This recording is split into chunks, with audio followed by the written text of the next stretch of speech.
Holiness, பரிசுத்த ஒரு வாழ்க்கை. யோசேப்போட வாழ்க்கையில் பாருங்க, அவனை எஜமாத்தி அவனை வருந்தி கேட்டுக்கொண்டா. அவனுக்கு எல்லாம் பாவம் செய்யறதுக்கு எல்லாம் அவனுக்கு இருந்தது. வசனம் சொல்றது, அவன் வஸ்திரத்தை விட்டு என்ன செய்கிறானா, ஓடுகிறான். இதை காட்டிலும் என் பரிசுத்தம் ரொம்ப முக்கியங்க. அவனுக்கான ரிவார்டு என்ன தெரியுமா? கர்த்தர் ஒரு நாள்ல ராஜாவுக்கு அடுத்த ஸ்தானத்துக்கு கர்த்தர் அவனை உயர்த்தினார். ஆமென் சொல்லுங்க. ஹல்லேலூயா. he was rewarded when he was exalted.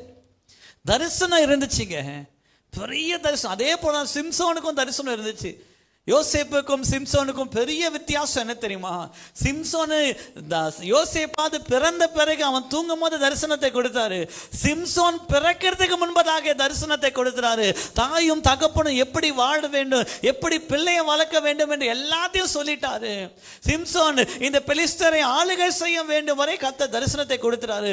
பிறக்க முன்பே தரிசனம் பெற்றவன் கடைசியில மரிக்கும் போது கண்கள் பிடுங்கப்பட்டவனாய், தரிசனத்தை இழந்தவனாய், எந்த பெலிஸ்தரை ஆளுகை செய்ய வேண்டுமோ அந்த பெலிஸ்தர் கையிலே மடிந்து போகிறான்.